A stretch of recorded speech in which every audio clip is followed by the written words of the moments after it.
Good afternoon ninth class. मैं हूं मनोरमा भारद्वाज और आज हम सभी इवेपोरेशन के बारे में पढ़ेंगे।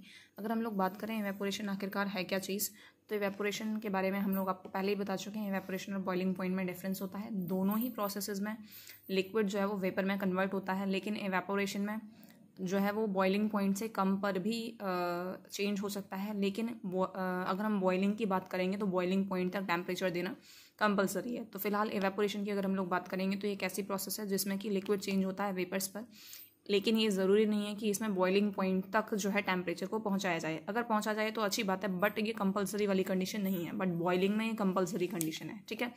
अब हम लोग बात करेंगे एनसीईआरटी के अकॉर्डिंग फैक्टर्स अफेक्टिंग इवेपोरेशन। तो ऐसे कौन कौन से फैक्टर्स हैं जो कि इवेपोरेशन पर अफेक्ट डालते हैं, तो जिसमें कि सबसे नंबर 1 पॉइंट पर है टेम्परेचर। टेम्परेचर को जितना ज़्यादा बढ़ाया जाएगा, लिक्विड के टेम्परेचर को जितना ज़्यादा बढ़ाया जाएगा, रेट ऑफ इवेपोरेशन भी उतना ही बढ़ेगा। इसका मतलब कि इवेपोरेशन जो है उतना ही स्पीडली होगा। इसको हम एक एग्जांपल इस तरीके से देख सकते हैं कि आपने एक बीकर में पानी लिया है या कोई भी लिक्विड लिया है, एक नॉर्मल टेम्परेचर पर वेपर्स जो हैं बनेंगे, ऑब्वियस सी बात है। लेकिन जैसे ही आप उसे हीट करने के लिए रखेंगे तो वेपर्स जो हैं वो ज़्यादा बनने शुरू हो जाएंगे, और अगर वेपर्स ज़्यादा बनने शुरू हो जाएंगे तो दैट मीन्स इवेपोरेशन जो है वो इंक्रीज़ कर रहा है। तो दैट मीन्स ये है कि अगर आप टेम्परेचर को इंक्रीज़ कर रहे हैं तो रेट ऑफ इवेपोरेशन जो है वो इंक्रीज़ करेगा, ठीक है। नंबर 2 की अगर हम लोग बात करेंगे तो वो है सरफेस एरिया, कि सरफेस एरिया जो है जितना ज़्यादा इंक्रीज़ करेंगे रेट ऑफ इवेपोरेशन उतना ही ज़्यादा इंक्रीज़ करेगा। इसको हम लोग एक एग्जांपल के थ्रू जो है समझ सकते हैं कि अगर आप जो है कपड़ों को सुखाते हैं तो कपड़ों को जितना ज़्यादा फैला करके सुखाया जाएगा उसका सरफेस एरिया उतना ही ज़्यादा होगा, जिससे इवेपोरेशन जो है वो फास्ट हो जाता है और जिसकी वजह से कपड़े जो है आसानी से सूख जाते हैं। वहीं दूसरी तरफ अगर आप कपड़े को सिंपली सुखा देते हैं, उसको बिना फैलाए, तो सरफेस एरिया कम, इवेपोरेशन कम, इसलिए कपड़े आसानी से नहीं सूख पाते हैं, ठीक है। नंबर 3 पॉइंट की अगर हम लोग बात करेंगे that is humidity of air. अगर हम ह्यूमिडिटी की बात करेंगे तो दैट मीन्स हम ऐसा कह सकते हैं amount of water vapours present in air. तो वाटर वेपर्स जो हैं कितनी जो है एयर में प्रेजेंट है, इसी को आप ह्यूमिडिटी ऑफ एयर कहते हैं। ह्यूमिडिटी एयर की जितनी ज़्यादा होगी रेट ऑफ इवेपोरेशन उतना ही कम होगा, क्योंकि लिक्विड का इवेपोरेशन आसानी से नहीं हो पाएगा। इसका एग्जांपल हम अगर आपको दें तो ये है कि जो गीले कपड़े जो होते हैं उनको सूखने में ज़्यादा टाइम लगता है अगर हवा में ह्यूमिडिटी जो है वो ज़्यादा हो। सिंपली आप ऐसा समझ सकते हैं कि गर्मियों में ह्यूमिडिटी कम होती है, इसलिए कपड़े जल्दी सूख जाते हैं, जबकि बारिश के सीज़न की अगर हम लोग बात करेंगे तो उसमें क्या होता है, उसमें ह्यूमिडिटी जो है वो ज़्यादा होती है हवा में, तो इसलिए कपड़ों को सूखने में ज़्यादा टाइम लगता है। नेक्स्ट हम लोग बात करेंगे विंड स्पीड की। तो हवा की स्पीड जितनी ज़्यादा होगी इवेपोरेशन भी जो है वो उतना ही ज़्यादा होगा। इसका रीज़न अगर हम लोग बात करें तो क्या है, तो इसका साफ सीधा जो रीज़न है वो ये है कि स्पीड जो है जितनी ज़्यादा होगी विंड की, तो पार्टिकल्स जो हैं दैट मीन्स जो वाटर वेपर्स जो हैं वो आसानी से मूव कर पाएंगे, जिसकी वजह से क्या होगा कि जो आसपास के जो वेपर्स होंगे वो डिक्रीज़ हो जाएंगे, और हम ये कहेंगे कि जितना ज़्यादा हवा की स्पीड होगी रेट ऑफ इवेपोरेशन भी उतना ही ज़्यादा होगा। इसको भी मैं आपको एग्जांपल के थ्रू ही समझाऊंगी कि अगर हवा तेज़ चल रही है तो कपड़े आसानी से सूख जाएंगे, और अगर हवा कम चल रही है तो कपड़े आसानी से नहीं सूख पाएंगे, ठीक है। अब हम लोग यहाँ पर बात करेंगे कूलिंग कॉज्ड बाय इवेपोरेशन, कि इवेपोरेशन की वजह से कूलिंग जो है वो किस तरीके से होती है, ठीक है।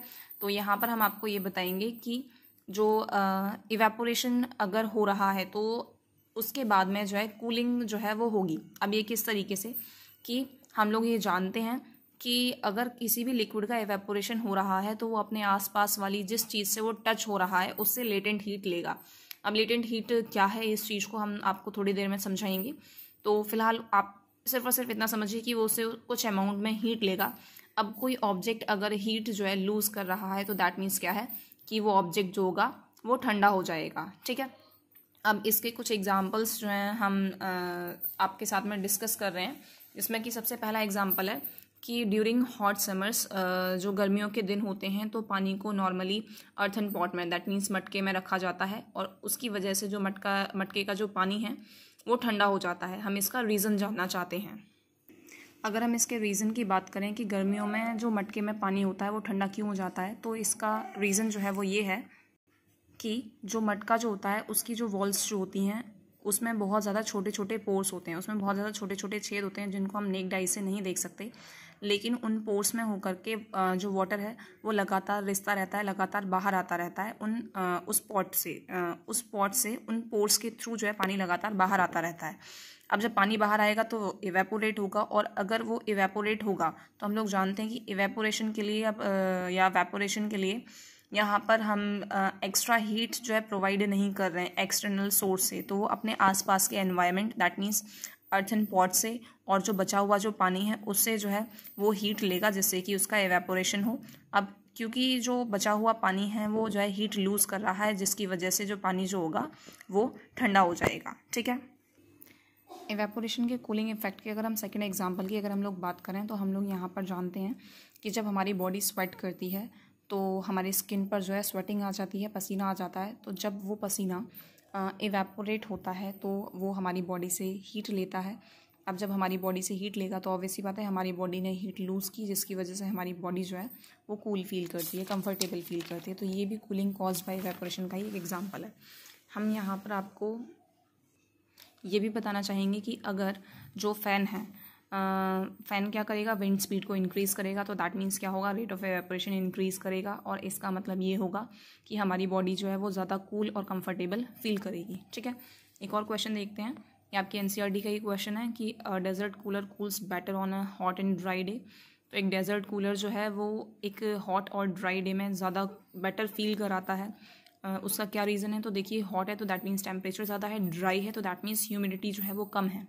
दोनों ही जो केस हैं वो रेट ऑफ इवेपोरेशन को इंक्रीज़ कर रहे हैं। क्योंकि रेट ऑफ इवेपोरेशन इंक्रीज़ कर रहा है तो दैट मीन्स क्या चीज़ यहाँ पर होगी, कूलिंग इफेक्ट जो है वो प्रोड्यूस होगा। ठीक है, next question, why should we should wear cotton clothes in hot summer days, explain. तो आपको एक्सप्लेन करना है।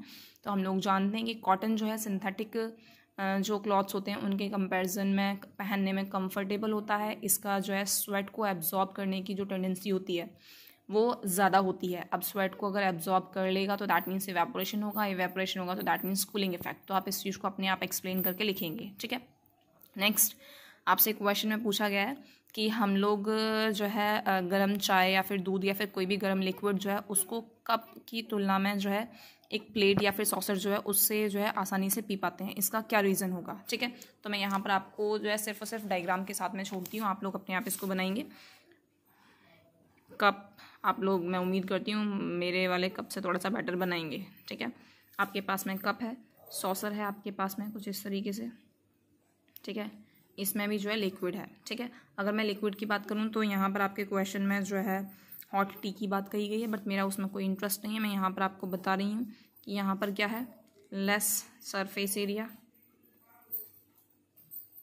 और यहाँ पर अगर मैं बात करूँगी तो यहाँ पर होगा large surface area.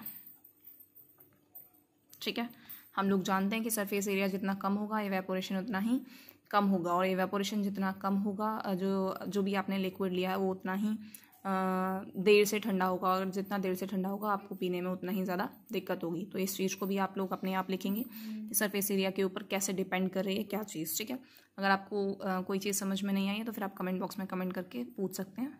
Thank you.